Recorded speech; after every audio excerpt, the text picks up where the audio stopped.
هفبرکردن دگل سمهن در بازبوی دهاته پاتولا هرما کردستان هاتیه ذکرن. لهجتا موچه فرمانبران دم خدا نهتا پار بکرن. لگوری راپورتا وزارت سامان سروشتی دما 6 یا ای سال دا بتنه لرکا بندر جهان ترکیه روزانه نزدیکی 500,000 برمیل پاتولا هاتینا شاندن و فروتن. واتا بتنه دما حزیران دا نزدیکی 15 میلیون برمیل پاتولا هاتینا شاندن. هروها نزدیکی 500,000 برمیل دنجی نمها در بازبوی لکوگهان دا ماینا و لگل دا هاتینا فروتن. وکو وزارت سامان سروشید بیشتن ما حزیران لرکا بوریه به قاسی زتر جه 506 میلیون دلار پاترول فروتینه لی داخل لی تکرن خرجی و حق دستیا کمپانیان جوی دهاتی هاتی نقود کرن و 479 میلیون دلار ماینه.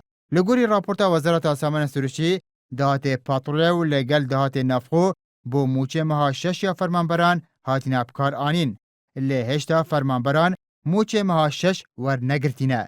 دیدمکی دا دنهادا موچه مهکه یا فرمانبران نزدیکی 430 میلیون دلارن. دهمان دم دا دهات پاترول ده مها 6 دا زیاتر جه 479 میلیون دلار بوینه. بو ویکی جی اوه کم جاره وزارت سامان سروشی ده راپورت خود آماجه به بهای پاترول یا فروتی بدتن. اود بیشتن ده مها 6 دا برمیلکا پاترول به 36 دلار و 43 سنتن هاتیا فروتن. به ویکی جی دیار دبه هرم پاترولوی نزدیکی 4 دلاران کمتره ل پاترول عراق کو عراق بریانها فروتیا ده همان دم دا. چونکو وزارت پاترول عراق هر دمها حزیران دا برمیلکا پاترول به زتر 40 دلاران فروتیا. لگوری راپورتا وزارت سامان سروشی بیتن دهات پاترول هرم مه به مه زیده بیتن بنومونه دمها 4 دا دهات پاترول هرم 376 میلیون دلار بون. دمها 5 دا بلند بویا بو زیاتر جه 390 میلیون دلاران. هر وها دمها 6 دا دهات بلند بویا بو زیاتر جه 479 میلیون دلاران. سامان سروشی بو یکم جار ده راپورت خود آماجه به برهم آنینا غاز سروشی لهرما کروسانه کریه. اود بیشتن غاز سروشی یا برهم هاتی بو برهم آنینا الکتریکی هاتی ابکار آنین.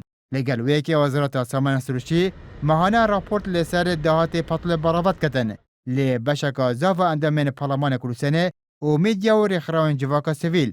بردامو ده هما چند سالن در باز بوده رخنه لحکومت هرما کروسانه گرتینه لسر ویکی دهات پاتل شفافینه و دهات برماتی پاتل فروتنا پاتل رکا تنکارانو چوانیا ورگتنا شیرینین گریبسین پاتل زلالنینن و اشکارانینه و داتین وزارت سامان سروشی جی لسر فروتنا پاترول به بوریش آلیه سم و یانجی لجنه که جافداری دارایی و پارلمانی جه نگرتیه و بتنه وزارت سامان سروشی هایداری داهات و فروتنا پاتروله.